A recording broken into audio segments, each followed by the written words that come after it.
മുൻമന്ത്രിയും മുസ്ലിം league ഉന്നതാധികാര സമിതി അംഗവുമായ വി.കെ. ഇബ്രാഹിം കുഞ്ഞ് അന്തരിച്ചു. കൊച്ചിയിലെ സ്വകാര്യ ആശുപത്രിയിലായിരുന്നു അന്ത്യം. 73 വയസ്സായിരുന്നു. ഖബറടക്കം നാളെ 10 മണിക്ക് ആലങ്ങാട് ജുമാ മസ്ജിദിൽ നടക്കും.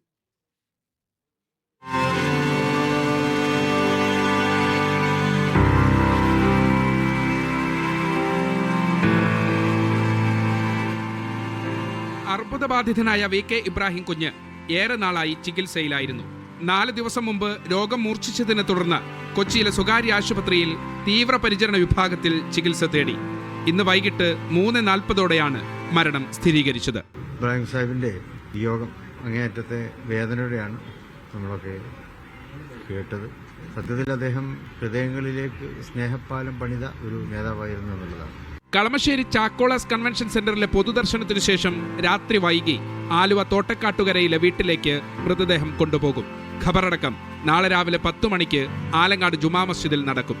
ഭരണനിർവഹണത്തിൽ മികവ് പുലർത്തിയ വി.കെ. ഇബ്രാഹിം കുഞ്ഞിന്റെ വിയോഗം വലിയ നഷ്ടമാണെന്ന് രാഷ്ട്രീയ സാമൂഹ്യ നേതാക്കൾ പ്രതികരിച്ചു.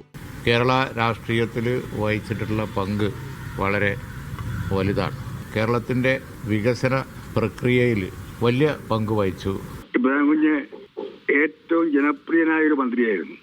ഏറ്റവും ജനപ്രിയനായ ഒരു ജനനേതാവായിരുന്നു. ജാതി മത കക്ഷിരാഷ്ട്രീയത്തിന് അതീതമായി ജനങ്ങൾ അദ്ദേഹത്തെ ഇഷ്ടപ്പെട്ടിരുന്നു. പലരും അദ്ദേഹത്തെ പല നിലയിൽ ആക്ഷേപിക്കാൻ ശ്രമിച്ചെങ്കിലും ജനങ്ങൾക്ക് അദ്ദേഹം ഏറ്റവും പ്രിയപ്പെട്ടതായിരുന്നു.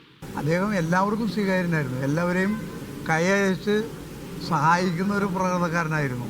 അദ്ദേഹത്തെ കാണാൻ ചെല്ലുന്ന ആരും, സഹായ അഭ്യർത്ഥിച്ച് പോകുന്നവരാരും നിരാശപ്പെട്ട് പോരേണ്ടി വരില്ല. മട്ടാഞ്ചേരിയിൽ നിന്നും കളമശ്ശേരിയിൽ നിന്നുമായി 4 തവണ MLA ആയ വി.കെ. ഇബ്രാഹിം കുഞ്ഞ് 2 തവണ മന്ത്രിയുമായി.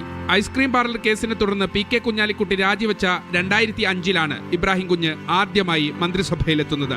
പിന്നീട് ഉമ്മൻചാണ്ടി മന്ത്രിസഭയിൽ പൊതുമരാമത്ത് വകുപ്പ് മന്ത്രിയായും പ്രവർത്തിച്ചു. തെക്കൻ കേരളത്തിൽ മുസ്ലിം ലീഗ് കെട്ടിപ്പടുക്കുന്നതിൽ വലിയ പങ്കുവഹിച്ച നേതാവ് കൂടിയാണ് വി.കെ. ഇബ്രാഹിം കുഞ്ഞ്. മീഡിയ 1 കൊച്ചി.